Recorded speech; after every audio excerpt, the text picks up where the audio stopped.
So hello guys, welcome back to PR the cloud kitchen. और आज हम बात करने वाले हैं थंबनेल में, जैसा कि आपने देख लिया होगा, टाइमलाइन के बारे में। जी हाँ, ऑर्डर टाइमलाइन के बारे में।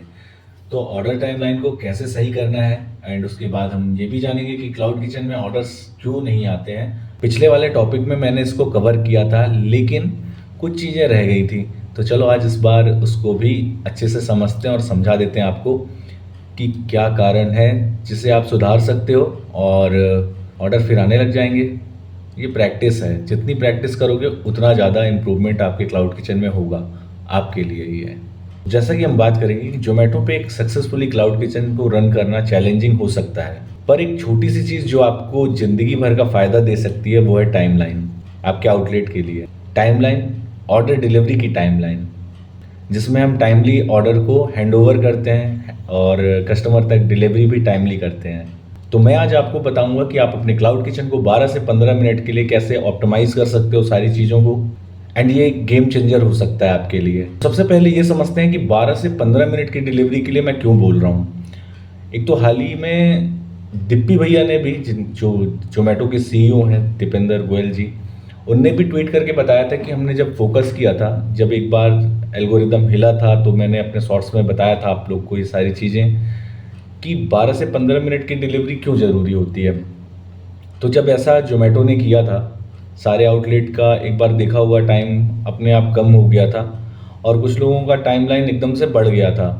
तो वो हुआ ये था कि प्रैक्टिस पे थे, वो भी चल रही थी सारी चीज़ें, जिसमें ये पता करना था कि एक्चुअली कस्टमर प्रेफरेंस किस आउटलेट को ज़्यादा दे रहा है, जिसमें टाइमिंग ज़्यादा दिख रही है या कम। तो उन्होंने पाया था कि, और ये छोटे छोटे लगाया हुआ था कि जैसे किसी का दिखा रहे थे 8 से 10 मिनट, किसी का 12 से 15 मिनट, किसी का 20 से 25 मिनट। तो उनने एक एवरेज टाइम निकाला जिसमें ये था कि यार 8 से 12 मिनट और 12 से 15 मिनट का टाइमलाइन जिसके भी आउटलेट में शो होता है, उसके यहाँ से ऑर्डर, मतलब कि ऑर्डर ज़्यादा कस्टमर कर रहे थे। तो ये आपके लिए भी ज़्यादा ज़रूरी हो जाता है, ठीक है, क्योंकि कस्टमर एक बार जब देखता है जोमेटो फूड एक्सप्लोर ऐप में, तो वो सबसे पहले ये चीज़ देखता है कि यार किस आउटलेट से ज़्यादा जल्दी खाना मेरे पास तक आ जाएगा, ठीक है। अगर वहीं आपके लगता है कि यहाँ से लेट होने वाला है खाना, या लेट हो जाएगा, ऑलरेडी इतना टाइमिंग दिख रहा है, तो फिर वो आपके कॉम्पिटिटर के पास इजीली चला जाता है। स्पीड का डायरेक्ट इम्पैक्ट आपके आउटलेट पे पड़ता है, ठीक है। अगर आपके आउटलेट का टाइम 12 से 15 मिनट है, आपने इसको कवर कर लिया है, या 8 से 12 मिनट इसे कवर कर लिया है, तो जोमेटो का एल्गोरिदम आपके आउटलेट को प्रिफर्ड रेस्टोरेंट के लिस्ट में रखेगा, समझ रहे हो, और आपको ज़्यादा एक्सपोजर मिलेगा। ज़्यादा एक्सपोजर मतलब कि विजिबिलिटी ज़्यादा मिलेगी, विजिबिलिटी ज़्यादा मिलेगी तो ऑर्डर्स ज़्यादा आएंगे, ऑर्डर्स ज़्यादा आएंगे तो मतलब ग्रोथ ज़्यादा अच्छी होगी। अब सेक्शन 2 में हम समझते हैं secret strategy to maintain timely delivery. तो चलिए अब हम जानते हैं कि आपका आउटलेट है, क्लाउड किचन है ना। तो आप अपने ऑर्डर के टाइमलाइन को कैसे मेंटेन कर सकते हो और टाइमली डिलीवरी कैसे करवा सकते हो, वो भी बिना देरी किए हुए। सबसे पहले मैंने किचन का ना वर्क फ्लो जो था मेरा, अब सिंगल काम करता हूँ तो मुझे ऐसा कुछ चाहिए था जिसमें से सारी डिशेस मतलब ऐसी हो कि मुझे, मतलब जो रेसिपी है मेरी लगभग सेम होनी चाहिए, और उसी रेसिपी से, उसी इंग्रेडिएंट से कुछ चीज़ें ऐसी बन जानी चाहिए थी। तो वो चीज़ों को मैंने ध्यान रखा, क्योंकि आपके वर्कफ्लो को ना भी, उसको भी ऑप्टिमाइज करना बड़ा ज़रूरी हो जाता है। आपको अपनी प्रिपरेशन टाइम को ना स्ट्रीमलाइन करना होगा और सब कुछ प्रिपेयर करके रखना होगा, ठीक है। मतलब कि सॉसेस हो गई आपकी, या फिर सब्जियां जो हैं वो चॉप कटी होनी चाहिए, नॉर्थ इंडियन हो तो आपके मसाले या ग्रेवीज तैयार होनी चाहिए, है ना, सैलेड्स आपका रेडी होना चाहिए। तो ये सारी चीज़ें हैं, जब ये धीरे धीरे इस प्रोसेस को लाओगे तो सारी चीज़ें आपको पता चलते जाएगा कि मेरा डेली एवरेज जो ऑर्डर है वो कैसे बढ़ता जा रहा है, मेरे को किस हिसाब से तैयारी करके रखनी है। जैसे सेम एक आउटलेट रेस्टोरेंट वाले करते हैं, या आपने देखा होगा जो एक बाहर अपना चौपाटी में दुकान लगाते हैं, रेडी वाले हो गए, वो कैसे अपनी सारी चीज़ें, क्योंकि उनको पता होता है कि धीरे धीरे कि यार मेरी चीज़ें धीरे धीरे बढ़ रही हैं। आज 500 का मैं सामान लाया था तो मैंने उसे बेच दिया, इतने का ग्राहक आए, फिर मैं धीरे से 800 पे गया, फिर 1000 पे गया। तो धीरे धीरे आपको भी पता चलता जाएगा कि आज मुझे कितनी तैयारी करनी है। और देखो, इस तैयारी के बाद आपको एक चीज़ और प्रैक्टिस करनी होगी कि थोड़ा सा चीज़ों को ना अपने, जैसे कि मैंने पहले बताया कि ऑर्डर आए तो एकदम से हड़बड़ाना नहीं है आपको। आपको कुछ ऐसा करना है कि दिमाग में आपके एक बार रेसिपी घूम जाए एंड उसके बाद हाथ आपके वहीं जाएँ जहाँ से वो सारी सामग्री आपको उठानी है। तो किचन का सेटअप भी आपका अच्छा होना चाहिए, ये तो हमने बात कर ली थी। तो ये सारी चीज़ें जब आप कर लेते हो तो आपको बस इतना ही करना होता है ऑर्डर आने के बाद कि चीज़ें, ये ऑर्डर आया है, ये रखिए, ये मैंने तैयार की है और फाइनल टच करके बस देना है मुझे। मतलब ये नहीं है कि मैं जब ऑर्डर आएगा तब काटूंगा, तब सारी चीज़ें करूंगा, तब ग्रेवी तैयार करूंगा, फिर तो नहीं हो पाएगा ये वाला काम। ये अप्रोच आपकी स्पीड को भी बढ़ाएगा, आउटलेट की भी, आपकी भी, और डिलेस को भी कम करेगा। फिर ये धीरे धीरे जैसे भी आपके प्रैक्टिस में आ जाएगा, जैसे कि मैं बोलता हूँ हमेशा कि लगभग 3 से 6 महीने की प्रैक्टिस होती है इसकी, तो फिर मान के चलो कि आपके प्रिपरेशन टाइम भी कम हो जाएगी। मतलब कि असेंबली इतनी स्मूथ हो जाएगी कि नेचुरली फिर आपकी सारी चीज़ें धीरे धीरे रिड्यूस हो जाएंगी। मतलब कि जहाँ पे आप सिटी एवरेज आपका 11 मिनट था, ठीक है, तो आप 20 मिनट में अगर खेल रहे थे तो धीरे धीरे कम करते करते करते आप एक टाइम ऐसा आ जाएगा कि वो एक बार में नहीं होगा कि महीने भर या हमने 15 दिन सही काम कर लिया, उसके बाद हम फिर वही अपने चीज़ों में आ गए आराम से करने वाली। तो वो चीज़ें नहीं करना है इसमें, ठीक है। प्रैक्टिस पे लाना है धीरे धीरे फोकस करते हुए। और ये जब चीज़ें आपकी 6 महीने तक एकदम कंटिन्यू रहेंगी कि मैं सारे ऑर्डर को 15 मिनट से पहले ही कवर करके दे देता हूँ, तो समझ लो 6 महीने की प्रैक्टिस मतलब आने वाले 2 साल आप राज करने वाले हो, सीरियसली।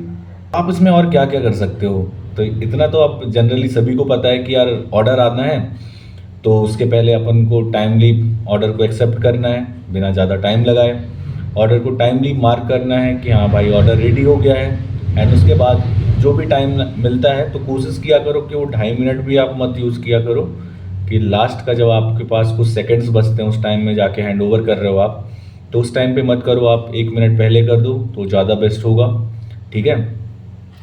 अब समझते हैं एक और बेहतरीन चीज़ जो आप लोग को लगता है कि यार हमारे आउटलेट में ऑर्डर कम क्यों आते हैं। ये चीज़ तो शायद मैंने पिछले वीडियो में बोला है कि नहीं बोला, मुझे एक्चुअली याद नहीं, क्योंकि वो बहुत जल्दबाजी में मैंने अपलोड कर दी थी, लेकिन फिर भी वो जानना ज़रूरी है। तो आप लोग एक बार फिर से समझो उस चीज़ को, क्यों क्यों बोलता हूँ मैं बार बार एक ही चीज़ को दोहराता हूँ, इसका मतलब है कि आपको उस चीज़ को करना है। मतलब कई लोगों का सवाल ये रहता है कि मेरे पे आउट भी नहीं पड़ रहा है और ऑर्डर भी वही सेम रहता है कि एक दिन में 2 या 4, ठीक है।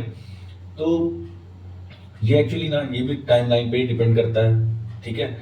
अब होता क्या है कि जोमेटो देख लेता है कि आपके आउटलेट की क्षमता कितनी है, ठीक। एक ऑर्डर प्रिपेयर करने में आप कितना टाइम लगा रहे हो। मान लो कि आपको एक बर्गर बनाना है, बर्गर बनाने में भी अगर आप 12 से 15 मिनट ले रहे हो, इसका मतलब है कि आपको अगर 10 बर्गर दे दिया जाए तो फिर तो बहुत ज़्यादा हो जाएगी सारी चीज़ें, है ना। तो इस हिसाब से कैलकुलेट कर लेता है जोमेटो का एल्गोरिदम कि भाई इस आउटलेट की कैपेसिटी कितनी है, ठीक। उसी हिसाब से फिर आपको वीकली जब जोड़ लेता है कि इतना घंटा ये लेता है, ठीक है, इतने ऑर्डर ही ये कवर कर पाता है। और एकदम से अगर ज़्यादा ऑर्डर दे देंगे तो ये भी कवर नहीं कर पाएगा, मतलब बहुत ज़्यादा टाइम लग जाएगा इस आउटलेट में।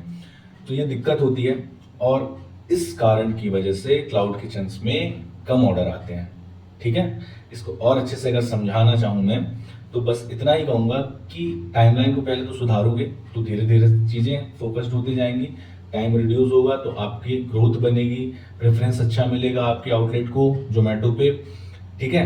तो इसको और अच्छे से अगर समझाया जाए तो सिर्फ इतना ही कहना सही रहेगा कि आप खुद समझो कि अगर जोमेटो का इम्प्रेशंस जाता है, ठीक है, और आपके पास सडनली 4-5 ऑर्डर आ जाते हैं और आप उस 4-5 ऑर्डर को बनाने में ही अगर 1 घंटा ले लेते हो, ठीक है, मतलब जैसे कि एक में 15 ले लिया, फिर दूसरे में 15 ले लिया, आधा घंटा हो गया, तीसरे में 15 ले लिया, फिर चौथे में 15 ले लिया, 1 घंटा हो गया खत्म, ठीक है।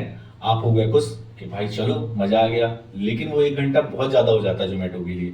1 घंटा तो आपके इंप्रेशंस नहीं शो करता रहेगा, वो इंप्रेशंस को तो हटा देगा वहां से, समझ रहे हो। जोमेटो में जब इंप्रेशंस देना चालू किया तब आपके पास ऑर्डर आना चालू हुए। अब चूंकि ऑर्डर आना चालू हुए तो आपको टाइमिंग रिड्यूस करनी है अपनी, ठीक है, कि जो चीज 2 मिनट में बनने वाली है, मान लो फ्राइज आया तो वो तो 2 मिनट में बन जाएगी, तो 2 मिनट ही लो उस चीज के लिए, हालांकि मिलता नहीं है 2 मिनट, लेकिन वही है कि जब आप ये सारी चीज़ें रिड्यूस करोगे तब आपको 2 मिनट में मिलेगा। 2 मिनट नहीं मिलेगा तो 5 से 8 मिनट तो मिलेगा। तो उसको फिर धीरे धीरे आपको कवर करना है, कम करना है।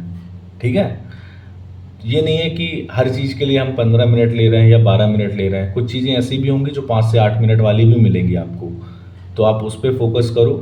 क्योंकि अब मेरे पास जैसे कुछ चीज़ें ऐसी भी हैं, जैसे फ्राइज़ के लिए मुझे सिर्फ 8 मिनट ही मिलता है, तो मैं 8 मिनट में ही दे देता हूँ। तो ऐसी ही सारी चीज़ें अगर आप करोगे, फोकस्ड रहोगे, तो सारी चीज़ें धीरे धीरे आपकी बढ़ने लग जाएंगी। ठीक है, और इस पे भी अब मैं डीप एक वीडियो लाऊंगा पूरा प्रॉपर, जिसमें और अच्छे से इसकी बारीकियां भी समझाऊंगा। तो पार्ट 2 के लिए तैयार रहना। ठीक है, तब तक फोकस करो कि टाइम रिड्यूस करना है अगर अच्छे ऑर्डर्स चाहिए तो। नहीं तो फिर ये निरुपमा रॉय वाली एक्टिंग मत करना कि ऑर्डर नहीं आ रहे, ऑर्डर नहीं आ रहे हैं। चलो ख्याल रखो, मिलते हैं फिर। Bye bye, take care.